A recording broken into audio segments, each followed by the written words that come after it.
Well, I'm happy to tell you that I think that nobody, angel or man, will be tormented literally, consciously forever. And the reason I say that is that in Revelation 18, you'll find that there'll be a torment on the city in Revelation 18, talking about the city.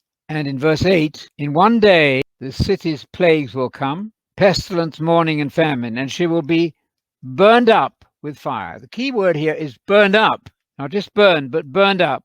And then down in verse 10 of Revelation 18, you'll find that that's great city Babylon, in 1 hour your judgment has come. It's a sudden destruction. The word torment, I think, is a bit misleading. What torment means in this context is a sudden and decisive, unchangeable, irrevocable destruction. And I say that because of the city, which is destroyed in 1 day, burned up, though.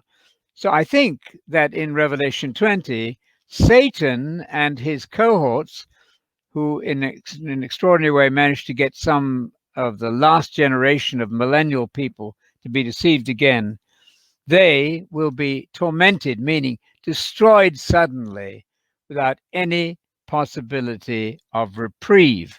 So that's a terrible, terrible fate. And it's quite clear that if we do not obey the gospel as Jesus preached it in Mark 1:14-15, where Jesus began by saying, repent and believe in the kingdom. It's not repent and ask me into your heart. That's too vague.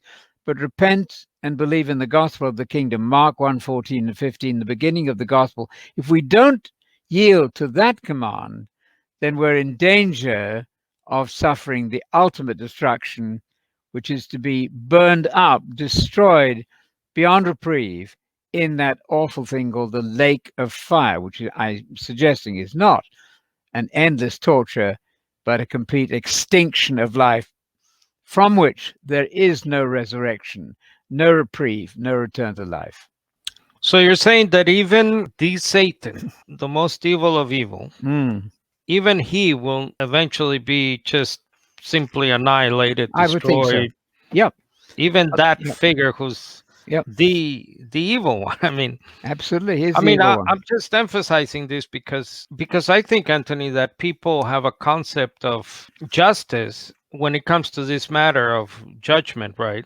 People believe that certain individuals, the Hitlers, as they say, they have to suffer, and they not only have to suffer, but they perpetually, eternally, for all the evils, unrepentant evil they did, and all the pain they caused to other individuals.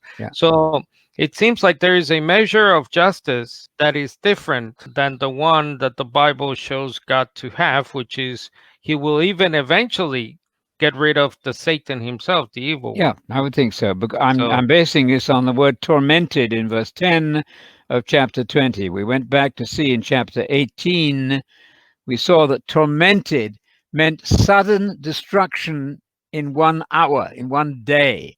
I'm working out of that idea, and I think that God, in his mercy, will not allow any conscious angel or human being to be literally tortured forever and ever and ever and ever and ever. It's bad enough to go out of life into extinction, annihilation,